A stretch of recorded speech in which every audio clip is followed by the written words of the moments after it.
Hey everyone, my name's the Ragamuffin Man, and today we're going to have a quick chat about the Blitz format, and namely, how that I think Blitz can be improved for, like, top level competitive play. Yeah, let's go with that. I mean, it's not just that I'm salty that I play Kano or anything.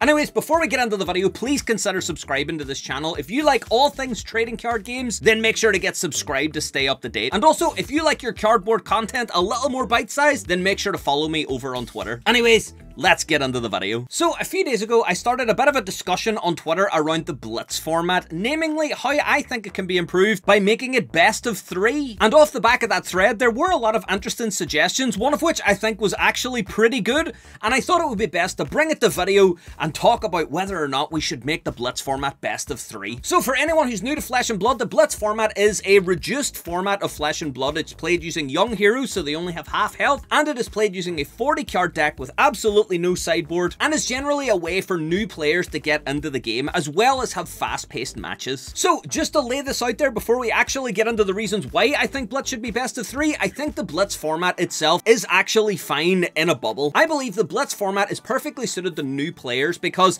it doesn't have a sideboard, which means you don't have to learn all these match-specific card matchups and things. You can just buy a pre-constructed Blitz deck and start playing and not have to make any alterations for the most part. And the rounds themselves are pretty quick. I think that Blitz does a really good job of achieving like a really fast-paced match type and allows, again, a lot of players to get into the game. However, my opinion doesn't come from the fact that Blitz is a format used by new players or used at like armories and local events. However, Blitz has been used sometimes to award PTIs and is also used in the World Championships, meaning that it is a format used from A, the very lowest point of play, to B, the highest level of Flesh and Blood play. So let me give you an example, and again, it's not just because I'm salty that Kano keeps dying. So you draw your opening hand with Kano, and it is a nightmare. You get yourself 2 energy potions, an Eye of Ophidia, and anything that blocks for 3. You sit across the table from a Reinar. He proceeds to intimidate the card out of your hand,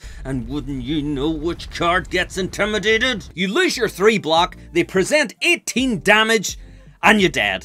I understand that this can be an issue with deck building, but it can also be an issue with bad draws. If this was classic constructed and I had a bit more health, I could probably tank that opening hit. It would put me on the back foot, but I would still be able to continue playing the game and hopefully get some advantage back later on. But with Blitz, it means that I'm essentially dead. I'm out of the tournament, or at least I've taken a pretty significant loss early on, and because of one bad draw with a low health pool, I'm essentially just dead. When it comes to local armories, things like this aren't really that much of a problem because armories are something that's kind of meant to be enjoyed. Sometimes you'll kind of nerf a strong deck if you know a lot of new players are coming so that you're just not being that guy. However, when it comes to more competitive play where PTIs are on the line, I think it's important to make sure that situations like this don't really occur. And that's where I think the best of 3 format should come into play. So best of 3 is not actually a new idea for anyone that's played any other card games. Pokemon trading card game only has one format, which is 60 cards, no sideboard, and they play their games at a best of 3. Magic the Gathering also allows players to play at best of 3 in certain tournaments, depending on the tournament organizer, I think. And the best of 3 format, I believe, is in place for 2 main reasons. One, so that if there are any kind of donk victories at the start where you lose in 2 minutes,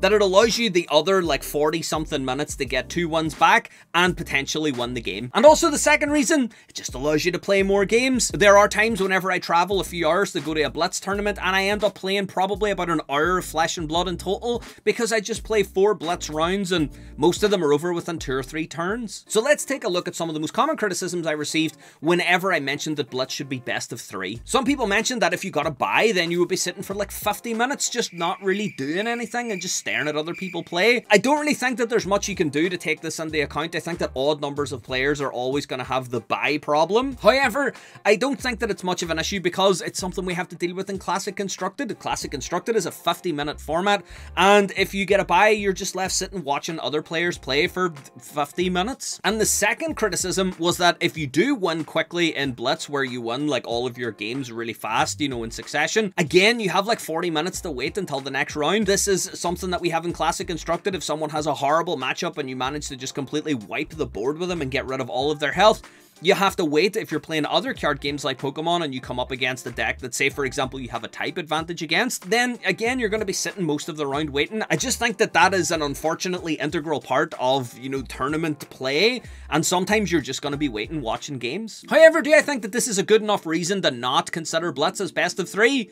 No. However, I think we should consider it with a bit more finesse. So I first of all think that it's important that new players playing at Armory level don't have to get stuck playing the same player over and over again, or the same hero over and over again. And also I think that it's important that players don't get stuck playing a bad matchup or something that they don't enjoy over and over again, because it can create a bad impression of the game. So I think that local Armory should stay as best of 1. They allow for quick afternoon events at your local game store. They allow players to play against a variety of new people and meet everyone at their local game store, because there is a social element to this as well. And ultimately, best of 1 format allows everyone to play everybody else in really quick succession and have a lot of fun. However, at top play, I think we should have best of 3. If we are going to play at Worlds, or we're going to play at a battle hardened where Blitz is the format, and we're going to have PTIs and gold foils on the line, the last thing I want is to get Reinar donked when I'm playing Kano. So ultimately, I think that the Blitz best of 3 format would be better suited, because yeah, players at the top level wouldn't have to have their entire day ruined by a Reinar donk.